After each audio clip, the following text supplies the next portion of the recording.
The wind came low and dry across the plains, a lonely sound for a lonely man. It was a wind that knew nothing of mercy, only of scouring the earth until it was raw and exposed, like a memory held too long in the heart. Elias felt it on the back of his neck as he strained against the fence post, sinking it deeper into the stubborn soil.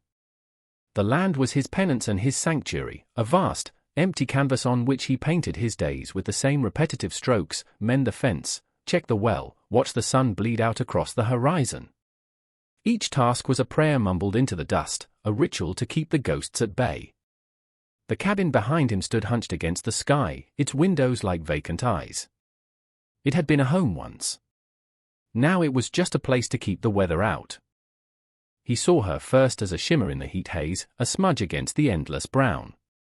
He'd seen drifters before, men with hollowed-out faces and desperation clinging to them like burrs. But this was different. Smaller. A flicker of movement that resolved itself, step by agonizing step, into the shape of a girl.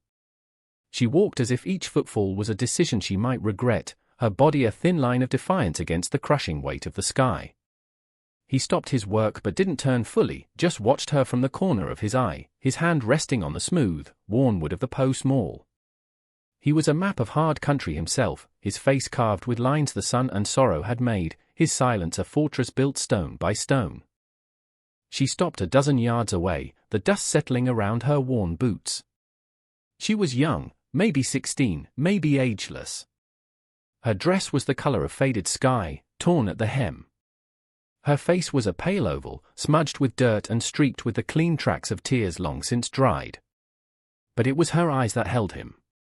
They were old eyes in a young face, filled with a terror so profound it had burned away everything else, leaving only a quiet, watchful stillness. She clutched a bundle of rags to her chest. He waited. The wind was the only one speaking, whispering secrets between them. Finally, her voice, thin and brittle as a dead leaf, cut through the sound. I watched Mama die. The words were not an explanation. They were a credential, a statement of arrival from a place he knew well. She swallowed, a small, pained movement in her throat. "Can I spend a day with you, rancher?" He looked from her to the horizon she had crossed, a vast emptiness that offered no answers. He saw the faint bruises on her cheekbone, the tremor in her hands. He saw the ghost of another girl, with hair the color of corn silk and a laugh like wind chimes, and he pushed it down, hard. He gave a single, sharp nod. He didn't ask her name. He didn't ask how her mother died. The plains had already told him enough. He turned back to his fence post and lifted the maul. The thud of its striking wood was his only reply. She took it as the permission it was, walking slowly to the sparse shade of the cabin wall, where she sank to the ground, pulling her knees to her chest. A day. He could give her a day. The sun beat down, and two silent figures occupied the unforgiving land, each wrapped in a solitude the other, somehow, did not disturb. The sun arced across the sky, a merciless eye charting the slow passage of hours. Elias worked with a rhythm born of long practice, his movements economical and sure. He did not look at the girl, but he was aware of her in the way an animal is aware of a change in the wind. He could feel her stillness, the tense line of her spine pressed against the cabin's sun-bleached planks. He finished the section of fence, the new post standing straight and proud against the crooked horizon. He gathered his tools, the familiar weight of them a comfort in his hands. He walked back to the cabin, his boots kicking up small puffs of dust that hung in the air like unspoken words. He went to the water barrel by the door, dipped a tin cup into the cool darkness, and drank deeply. Then he dipped it again. He walked over to where she sat, her eyes closed against the glare. He didn't speak. He simply held out the cup. Her eyes snapped open, wide and startled, a fawn catching a scent of danger. She stared at the cup, then at his hand, calloused, scarred, steady. For a long moment, she did nothing. He remained still, his arm outstretched, a silent offering that demanded nothing. Slowly, as if lifting a great weight, she reached out and took the cup. Her fingers were small and trembled slightly as they brushed his. She drank the water in small, careful sips, her gaze fixed on the distant line where the sky met the earth. When she was finished, she held the cup out for him to take. Their hands did not touch this time. He took it and returned it to its hook by the barrel. He went inside the cabin, leaving the door ajar. The inside was sparse and clean. A single iron bedstead, a rough-hewn table with 2 chairs, a stone hearth, swept clean. The air was thick with the scent of wood smoke, old sorrows, and solitude. He moved to the hearth, stoking the embers from the morning's fire.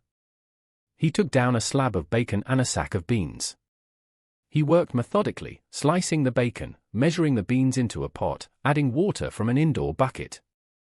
His movements were a language she could understand from her place outside the door.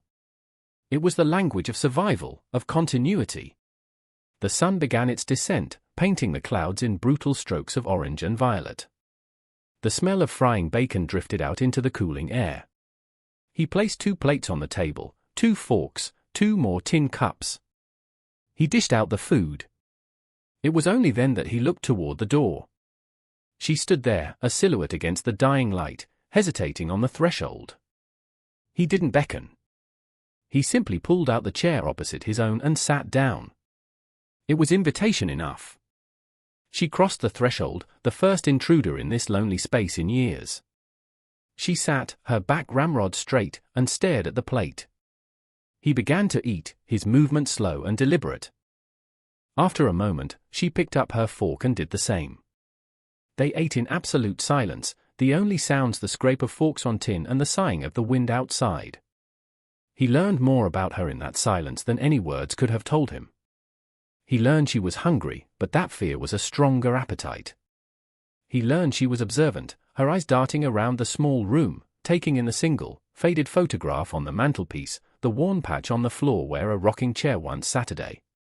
When they were done, he took the plates to a basin of water to be washed. He gestured to a narrow cot in the far corner, a clean but threadbare blanket folded neatly upon it. It was his. He would take the floor. She watched him, her expression unreadable. She looked at the cot, then at the door, as if weighing her options. Finally, she gave a small, almost imperceptible nod and went to the cot. She did not undress, simply lay down on top of the blanket and turned her face to the wall. Elias took another blanket from a chest at the foot of his bed and laid it on the floor near the hearth, his back to her but his body positioned between her and the door. The fire crackled. The wind moaned. A day was almost over. Night pressed in on the small cabin, a vast and starless dark that seemed to swallow the light from the dying embers. Elias lay on the hard floor, listening. He listened to the breathing of the house, the groan of wood settling, the whisper of wind searching for a way in. And he listened to her. Her breathing was shallow, tight, the breath of a creature that did not dare to dream. He knew that sound. It was the sound of grief that had not yet found its voice. He stared into the shadows, and they stared back, populated with faces he tried daily to forget. A woman's smile, quick and bright.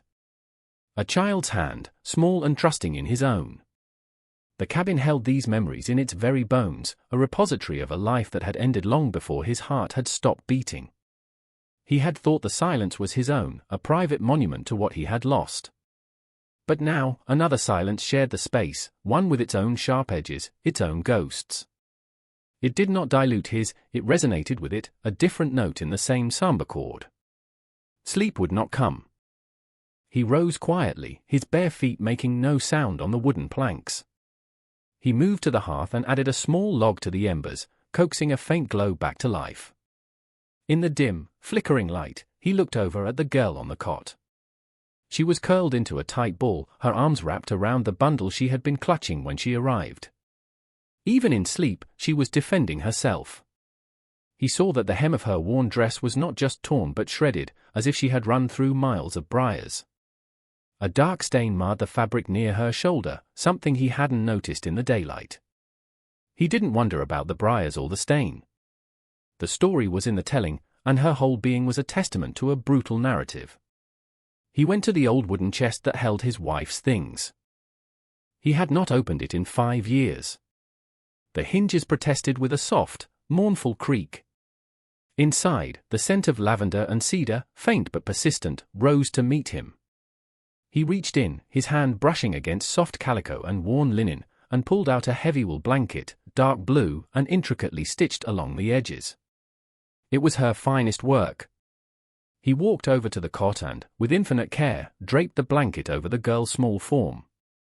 She flinched in her sleep, a small, guttural sound escaping her lips, but she did not wake.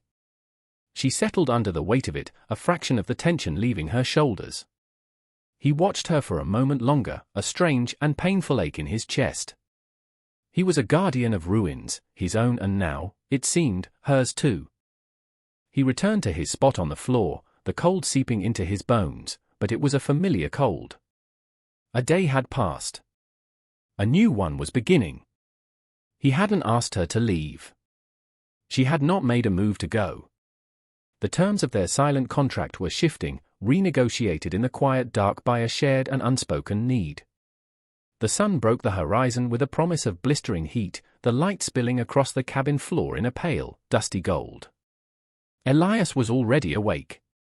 He had been for hours, the habit of the rancher and the curse of the grieving. He moved with the quiet economy of a man who lives alone, rekindling the fire, setting a pot of coffee to boil. The smell filled the small space, rich and earthy. He glanced over at the cot. The girl was awake. She was sitting up, the heavy blue blanket clutched around her shoulders, her eyes fixed on the photograph on the mantel. It was the only personal object he had allowed to remain. A man, a woman, and a small girl, their faces stiff and formal for the camera, but a hint of a shared smile playing on their lips. She looked from the photograph to him, and for the first time, he saw a question in her eyes. It was a question she would not ask. He did not offer an answer. He poured 2 cups of coffee, leaving one on the table for her. He took his own outside, to watch the land wake up. The day began as the one before had, in a ritual of shared space and unshared words. He went about his chores, checking on the few hardy cattle that survived in this sparse country, patching a sagging roof on the small barn. He expected her to stay by the cabin, a small, still point in his landscape of work.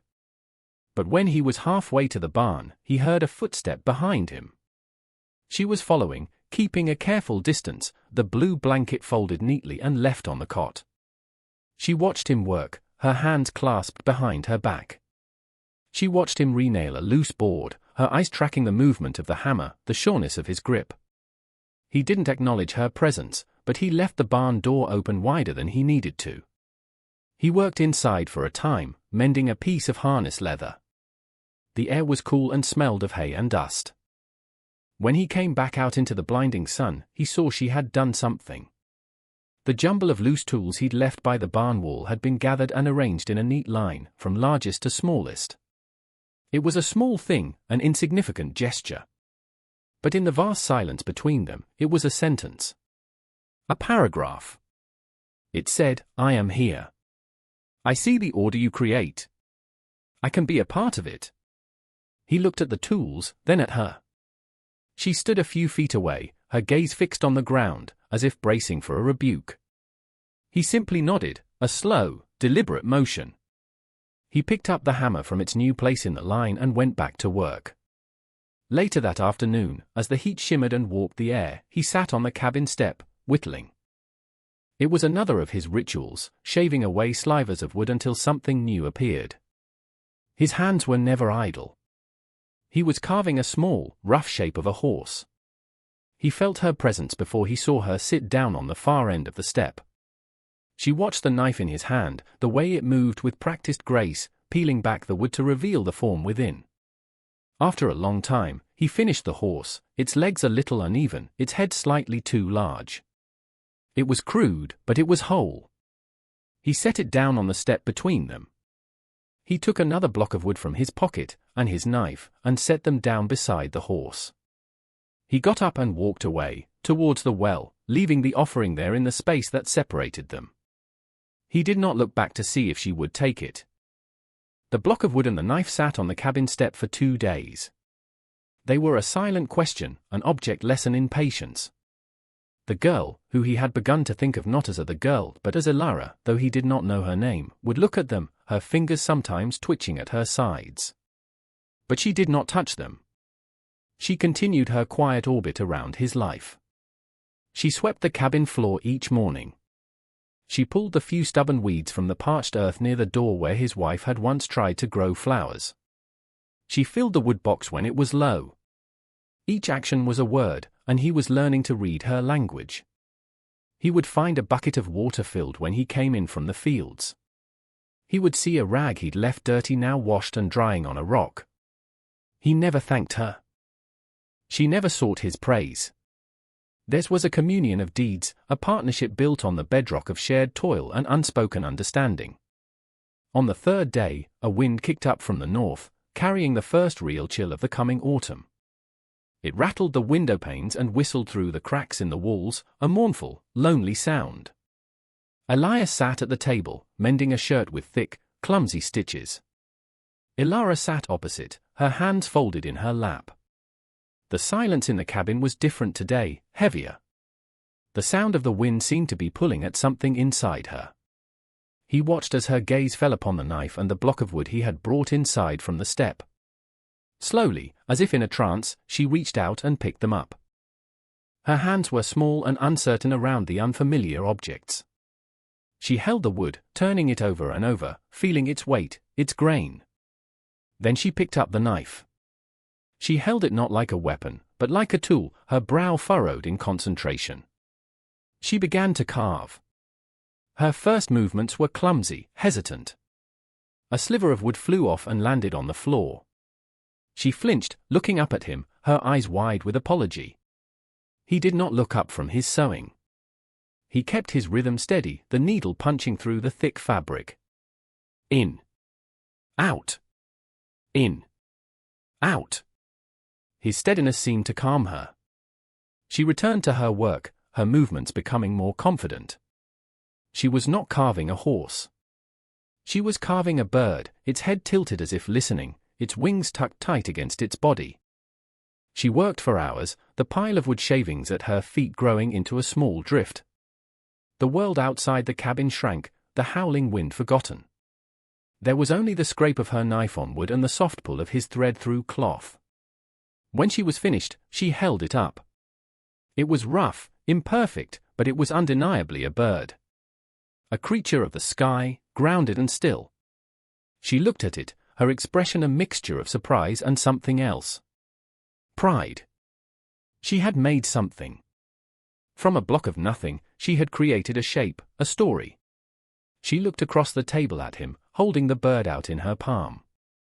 It was not a gift. It was an answer. He finally looked up from his mended shirt. He looked at the small wooden bird, then into her eyes. And for the first time since she had arrived, he saw something other than fear. He saw a flicker of the person she was, not just the survivor she had been forced to become. He reached out and gently took the bird from her. He examined it, turning it over in his own rough hands. He nodded once, a gesture of profound approval. A bird, he said. The word, his first to her since the day she arrived, hung in the air, solid and real. She nodded back, a slow, shy smile touching her lips for just a second before vanishing. It was enough. The dust on the horizon announced his arrival long before the buggy came into view. Elias saw it from the field where he was turning soil, a task he hated for the memories it unearthed. He knew who it was. Few people ever made the journey out to his ranch. Trouble and the law. Sometimes they were one and the same. He straightened his back, wiping sweat from his brow with the back of a dusty hand, and watched the slow approach. Ilara, who had been clearing stones from a small patch of ground nearby, saw it too. She froze, her body going rigid. The color drained from her face, leaving it a stark, waxy white. She looked at Elias, her eyes wide with a familiar terror, then scrambled toward the cabin, disappearing inside like a frightened rabbit diving for its burrow. Elias didn't move. He stood his ground, a silent, unmovable part of the landscape, and waited. The buggy pulled up, and Sheriff Brody climbed down. He was a big man, his bulk straining the fabric of his uniform. He had a face that was perpetually flushed, and small, shrewd eyes that missed nothing. He had known Elias for 20 years. He had been there after the fire. He had been the one to tell Elias there was nothing left to find. "Elias," he said, his voice a low rumble. He took off his hat and swiped at his forehead. "Hell of a day for a ride." Elias just nodded, his gaze steady. Brody's eyes flickered toward the cabin. "Heard some talk in town. Figured I'd come see for myself." "Talk is cheap, Brody, sometimes it ain't," the sheriff countered, his gaze hardening slightly. "They're saying you got a girl out here. A runaway, some say. From the way she was described, she ain't much more than a child." Elias's jaw tightened. The town. A hive of whispers and judgments, of people who looked at his grief and saw weakness, who looked at his solitude and saw strangeness. They had pitied him, then they had feared him, and now they judged him. "She's passing through," Elias said, his voice flat. "She's leaving when?" Brody pressed, his eyes narrowing. "When she's ready." That ain't an answer, and you know it. People are worried. They remember what happened here, Elias. A man alone, with that kind of loss, taking in a young girl. It don't look right. The accusation hung in the hot, still air, ugly and sharp. Elias felt a cold fury rise in him, colder than any winter wind. It was a rage he hadn't felt in years, a protective instinct he thought had died with his family. He took a step forward. "What it looks like to them," he said, his voice dangerously quiet, "ain't my concern. And it ought not be yours." Just then, a floorboard creaked inside the cabin. A shadow moved past the window. Brody's eyes darted to the movement. "She in there now?" "Let me talk to her, Elias. Let me make sure she's here of her own free will." "No," Elias said. The word was final. Unmovable as a mountain. "You're not going near her." The two men stood facing each other, the friendship of 20 years stretched thin between them. Brody saw the look in Elias's eyes, a look he had not seen since the day of the fire, a look of absolute, unbreakable resolve. He sighed, a long, weary sound, and put his hat back on. "Don't make me come back here with a warrant, Elias. Don't make this harder than it needs to be. Whatever this is, you end it.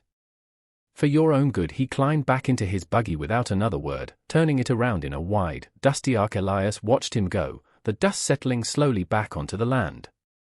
He had drawn a line. He had defended his home. He turned and walked back to the cabin, his heart hammering against his ribs. The sanctuary was no longer just his. It was theirs. And he would not let the world break it. He found her huddled in the darkest corner of the cabin, behind the wood chest, making herself as small as possible. The blue blanket was wrapped tightly around her, a meager shield against a fear that came from within. Her face was buried in her knees, and her shoulders shook with silent sobs. The sheriff's visit had shattered the fragile peace they had built, reminding her that there was no place safe enough, no wall high enough to keep the past from finding her. Elias stood in the doorway, his large frame blocking the light. He didn't speak, didn't approach. He just waited, letting his presence be a steady, quiet anchor in her storm. The silence stretched, filled only by her ragged breathing and the ticking of a clock that wasn't there. He went to the hearth and began to build a fire, though the day was still warm. The task was familiar, grounding. The scrape of flint on steel, the smell of kindling catching, the soft whoosh as the flames took hold. It was the rhythm of home, of safety. He made coffee, the aroma once again filling the small room. He poured a cup and placed it on the floor a few feet from where she was hiding. Then he sat at the table, his back to her, and began to clean his rifle, the methodical click and slide of metal parts another layer of ordinary sound over the extraordinary tension. He worked for a long time. The sun dipped lower, and the light inside the cabin grew soft and orange. Outside, the world was quieting down for the night. Slowly, the shaking of her shoulders subsided. Her breathing deepened. He heard a soft rustle as she shifted, and from the corner of his eye, he saw her reach out a tentative hand for the cup of coffee. She drank it slowly, the warmth seeming to seep into her. He finished with the rifle, its parts laid out neatly on an oiled cloth. He did not reassemble it. He left it in pieces, a statement that the threat, for now, was internal. He turned in his chair to face her. Her eyes were red-rimmed and swollen, her face pale, but she was looking at him. The terror had receded, leaving behind a deep, aching sorrow. "He thinks I'm a child," she whispered, her voice hoarse. It was the most she had ever said to him. "He thinks you're a fool." Elias didn't deny it. "The town has a long memory for sorrow," he said, his voice a low burr. "They don't trust a man who's been broken." She absorbed this, her gaze dropping to the wooden bird she had carved, which he had placed on the mantelpiece next to the photograph. She clutched the blue blanket tighter. "My mama," she began, her voice cracking. "She made me a blanket like this." Before the fire the words came out in a torrent, then, fractured and raw, pieces of a nightmare she had held inside for too long. "The men, they came at night. They wanted the land. Papa said no. They had torches. Mama pushed me out the back window. She said, 'Run, Ilara. Don't look back. Just run.' The smoke was everywhere.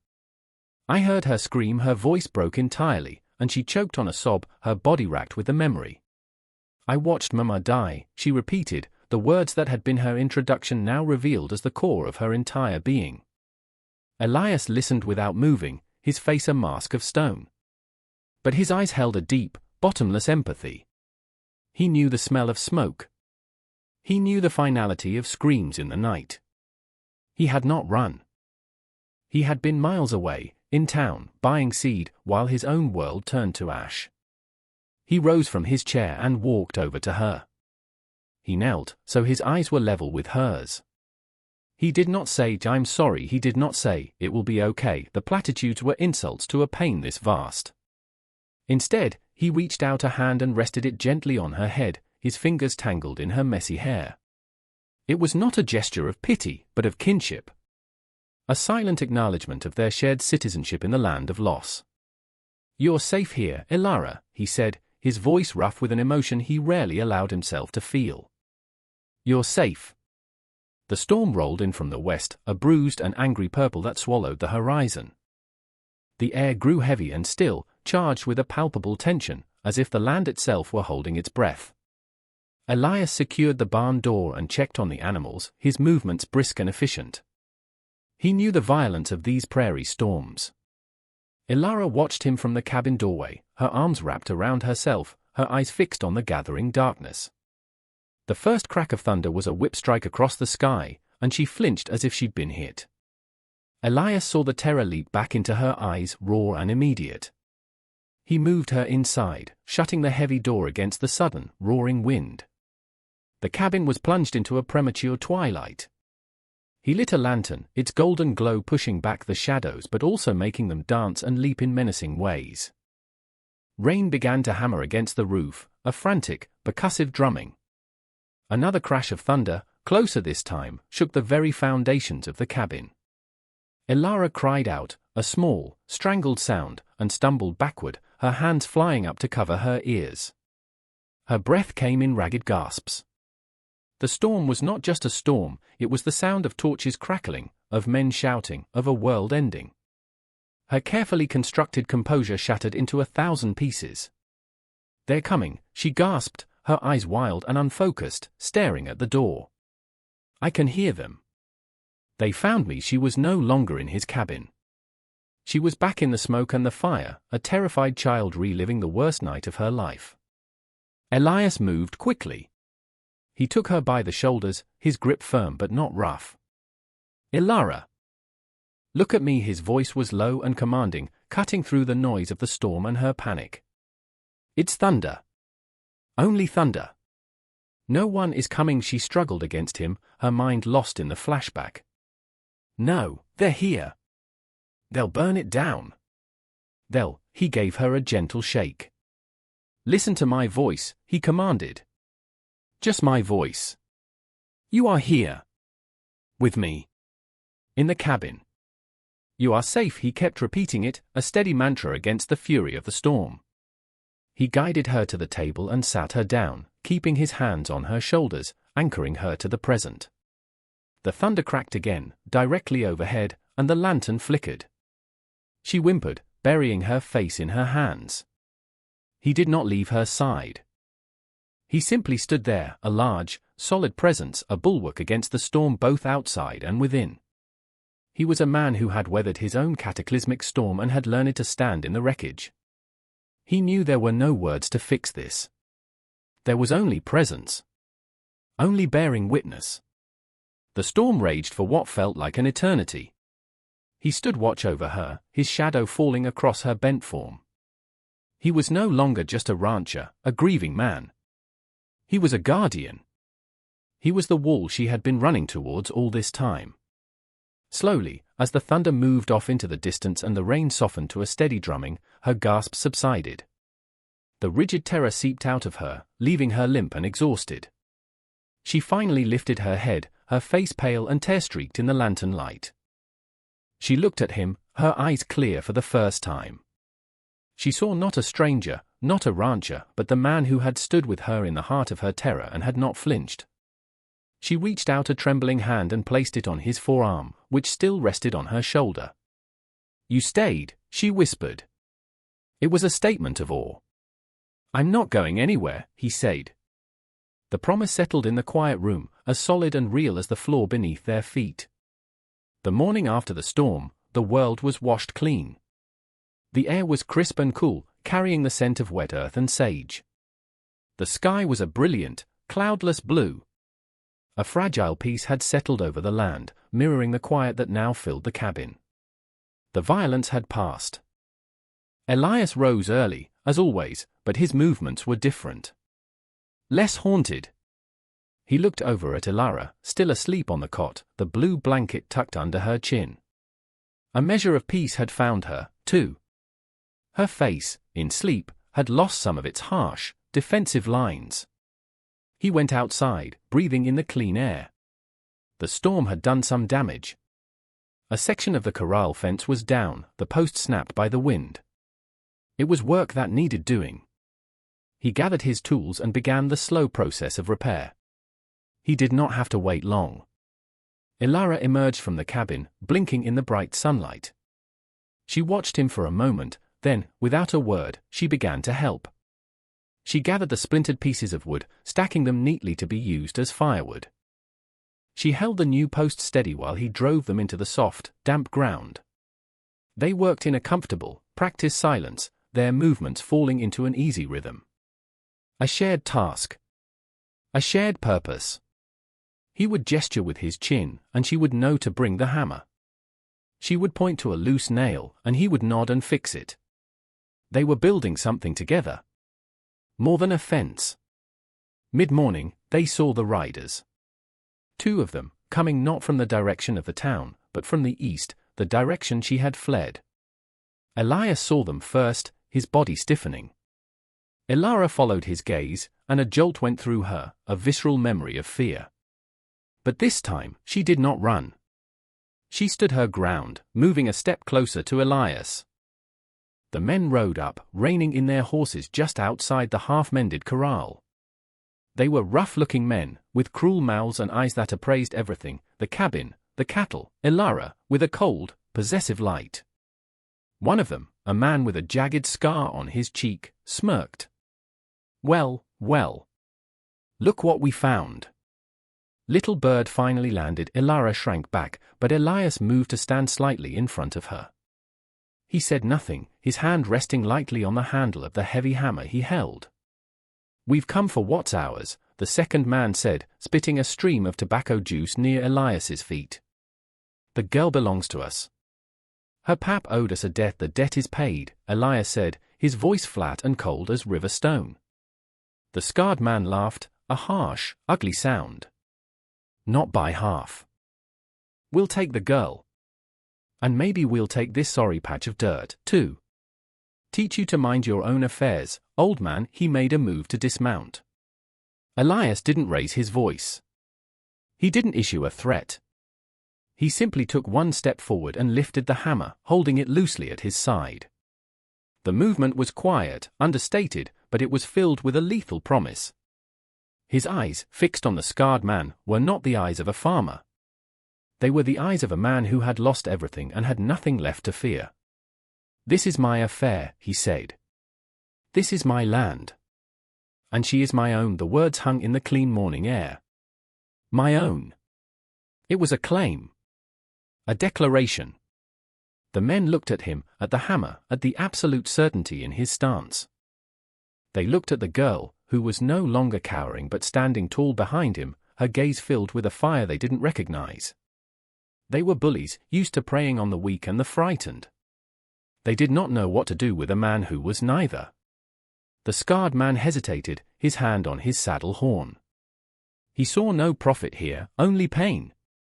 He grunted, pulling his horse's head around. "This ain't over, yes," Elias said softly. It is. He watched them ride away, their backs stiff with impotent rage, until they were nothing more than specks on the horizon. The threat was gone. Truly gone. He turned and looked at Ilara. She was looking at him, her eyes shining with unshed tears. But they were not tears of fear. They were tears of gratitude, of awe, of a dam breaking inside her. He had not just saved her. He had claimed her. He had given her a place to belong. The sun climbed high into the sky, its warmth a gentle benediction on the quiet land. The last of the riders' dust had long since settled. The only sounds were the wind and the rhythmic thud of Elias's hammer as he finished mending the corral. He worked with a deep, settled focus, each blow driving a nail home, each repaired board a testament to the morning's events. He was not just mending a fence, he was rebuilding the boundaries of his world, making it wide enough for two. Ilara stood nearby, handing him nails, her presence a quiet counterpoint to his labor. The terror had finally receded from her eyes, replaced by a calm she had never known. The world no longer felt like a place to run from, but a place to stand. When the last board was secured, Elias wiped his hands on his trousers and surveyed their work. The corral was whole again, strong and straight. He turned to Ilara. The air between them was different, charged with everything that had been said and everything that had not.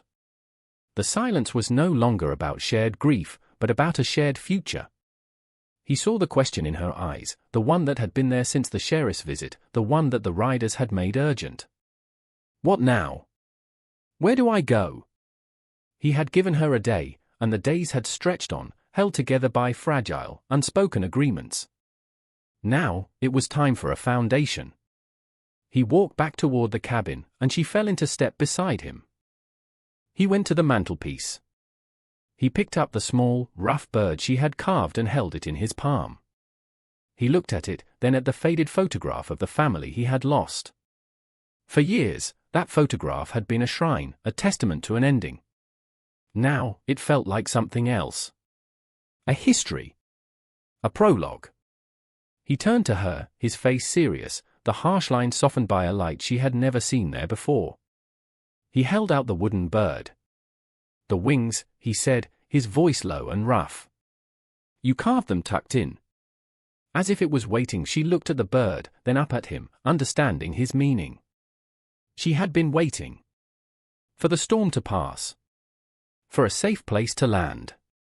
He gently closed her fingers around the carving, his large, calloused hand engulfing hers for a moment. The warmth of his touch was a promise. "This is your home now, Ilara," he said. The words were simple, declarative, stripped of all sentimentality, but they held the weight of a lifetime. "If you'll have it," he paused, his gaze unwavering. He had faced down her past. He had stood for her. Now, the choice was hers. He was not offering her a day, or shelter, or a temporary reprieve. He was offering her permanence. He was offering her forever. "You can stay forever." She looked down at the bird in her hand, its wooden form solid and real. She ran her thumb over its folded wing. Then she looked up at him, and for the very first time, a true and genuine smile spread across her face. It was a slow, dawning thing, like the sun rising after a long night, chasing away the last of the shadows. She didn't need to say a word. Her smile was the only answer he needed. The cabin, once a tomb of memory, was filled with a quiet, brilliant light. It was, at last, a home again.